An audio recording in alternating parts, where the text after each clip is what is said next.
Hi everyone, today we're going to make Italian meatballs with grandma's tomato sauce. I'm going to put mine on some spaghetti squash, but it's shown here with zucchini noodles, which are also really delicious for this. Except the big variation I'm going to make on this is that I'm not going to use grandma's tomato sauce.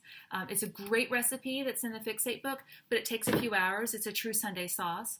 But you can easily substitute it by reading some labels on your spaghetti sauce jars in your grocery store and make sure it's just all tomatoes and vegetables, maybe a little bit of oil, but make sure there's no chemicals and no sugar, no corn syrup in there. If it's just the real food, you're pretty much good to go. Okay, so let's get started making the meatballs. I've got the camera down on the work surface now.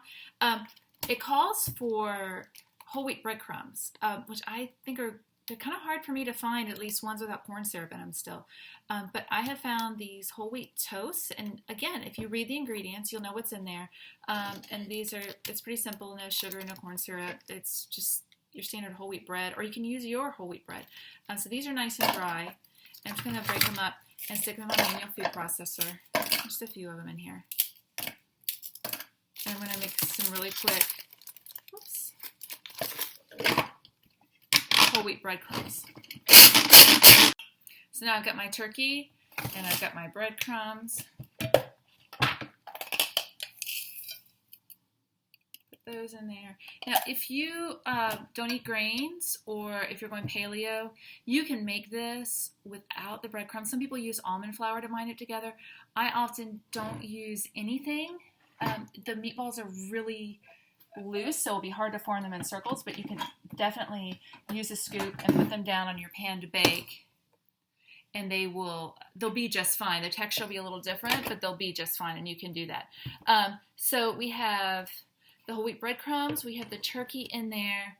I've got a little bit of almond milk that she calls for, and I'm going to put that in there as well. And then I need some things chopped. The first being an onion. I'm just going to quickly dispatch this thing. And one more thing. Okay, so I kind of rough chop these, and I'm going to put this. She asked for fine dice, so I give it a good slam. I love my food chopper. It's dishwasher safe, but mine rarely makes it to the dishwasher because I use it for everything. So diced onions, no tears. That's pretty awesome. And I'll put these into here. The other great thing about the food chopper is it gets your frustration out. If kids are driving you nuts while you're making dinner, you're like, be right there, and you can just get it right out. And no one's the worse for it. You also need to chop up some parsley. So I've got parsley. And you saw me do this already. Chop up the herbs in here. So now the parsley is all chopped and done. I'm going to take the blade out and add it to our bowl here.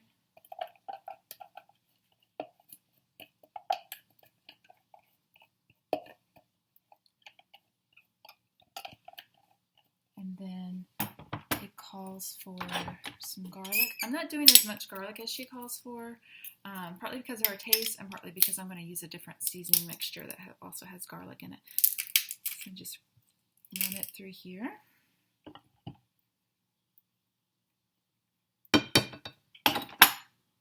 Calls for 2 eggs.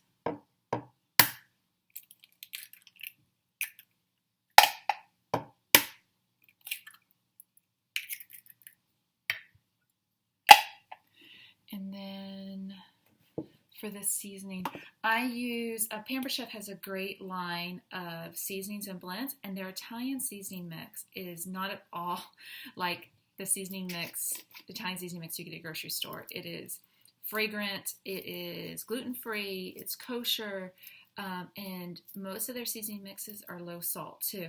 I'm going to add a a little more than a tablespoon, which is about the size of the cap here. But it also has quite a bit of garlic in it. That's why I didn't add as much garlic. I'm doing this instead of the oregano that's in the recipe because this is just a fuller flavor. And then I also need to add, it says 2 tablespoons of Parmesan cheese. This is a microplane grater. It grates everything. Super duper easy. I love it.